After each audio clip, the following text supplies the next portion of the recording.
Your market news now. Asian stocks were mixed as investors grappled with inflation concerns in the wake of the surprise cuts to the OPEC Plus group's oil output targets, while Treasury yields retreated after frail U.S. manufacturing data. Locally, retailer ShopRite will list on the A2X exchange next week. The shares of the company will be available from April 11th, and it will not affect the listing on the JSE, the Namibian Stock Exchange, or the Lusaka Stock Exchange. ShopRite's listing will bring the total number of companies on the A2X to 112, with a combined market cap of about 6.7 trillion. To talk to us about the latest when it comes to the markets, we are joined by Makwe Masilela from Makwe Fund Managers. Makwe, thank you so much for your time. Yesterday we discussed a little bit about what is happening on the oil front, especially as a result of the OPEC Plus oil shock when it comes to output. How are you grappling, and I suppose how is the market assessing that news outcome? Are we anticipating a higher oil market?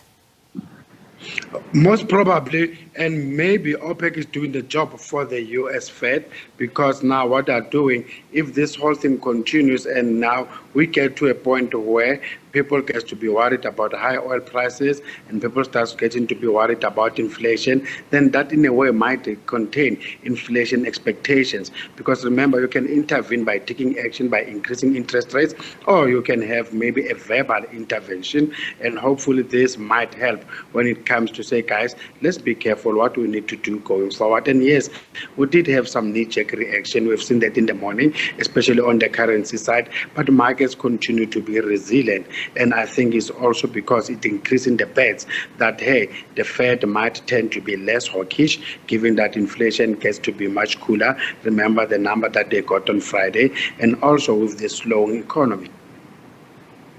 We'll get to, your base case when it comes to the Fed hikes shortly. However, let's look back at the first quarter for you. What would be the key themes?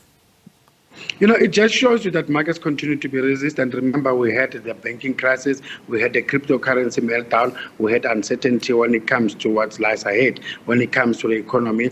But the key themes continue to show you that the likes of gold continued to be doing well, and all because we know that, number one, if you start to think that interest rate might be reduced, because that's how we started the year, that itself, it reduces the opportunity cost of holding gold, as we know that gold itself is not yielding any interest. And as you can see for the quarter, I think gold was up almost 6%. And generally, if that happens, and it happens at the back of a weaker rand, with the rand weakening almost 5% for the quarter, that did very well when it comes to the gold price in rand terms. Hence, we see gold doing okay, and even the gold stocks.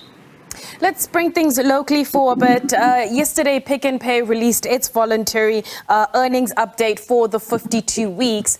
And it was quite interesting when you look at the share price reaction following that trading update. However, what do you make of the retailers, the food retailers that is, at least over the past year?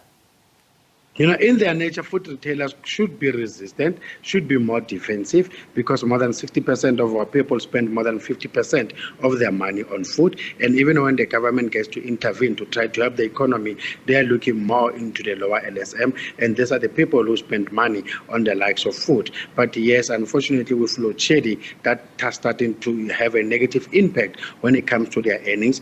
Pick n Pay yesterday, we realized that for the fact that for 10 months, the guys had to spend almost 346 million when it comes to diesel.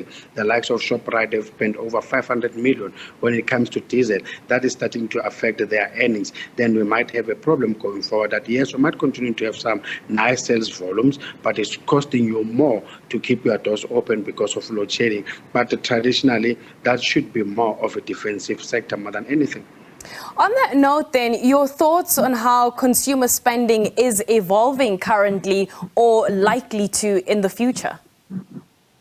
People are tending to look for value for money, and you can also still see on the retailers, take those Pick n Pays and your ShopRite, the likes of the lower LSM, your USAFE, the Boxers are doing well. When you come to clothing, the likes of your Pepco, your Mr. Price, or H&M, Cotton On continues to do okay. It just shows you that people are starting to look for value for money, and now people, because they're not confident about their future, it becomes very difficult for them to continue to start spending money, and also you are not sure what's going to be happening with load shedding that is going to be with us up until when. And the higher LSM, they spend more of their money to make sure that they have a more reliable electricity supply. That is, they're standing to spend more money when it comes to the likes of your solar panels and your generators. Speaking of looking for value in an environment like this, are you looking for defensive plays or are you looking for growth? It's more 60% defensive and 40% growth, because you also want to try to diversify as much as it's very hard. And in this instance, with the Fed expected, or the Fed said it clearly, that listen, guys, I don't think I have to reduce interest rates this year. Then you can also look into the likes of bonds, because bond yields should be continuing to go up. Before I let you go, when you look at the path for Fed hikes so far, what's your base case? Base case is that the guys will just give us another 2 more rate hikes, then pause. Definitely, we're not going to get any decrease this year. All right, then let's leave it there, Makwe. That is Makwe Masilela from Makwe Fund Managers. And just quite interestingly, we are expecting a speech from the U.S. Fed president from the Cleveland Fed.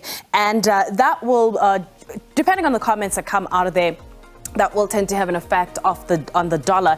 And of course, we do know that the dollar does tend to rise on the prospects of higher interest rates. So we'll keep an eye for any kind of clues in terms of what we can expect from the Fed. And just to bring in a little bit of a comment following on what Makwe had mentioned on the oil price, some analysts suggesting that the OPEC plus move was preemptive in assuring that the surpluses that we did see in the first half, or rather the late half of last year, don't spill into the second half of this year, seeing that the global economy is expected to slow down. So we'll keep an eye on that, the oil price as well as the dollar index as well. But that is it from me. We're going to take a quick break, and when we come back, we'll have more news for you, so stay tuned.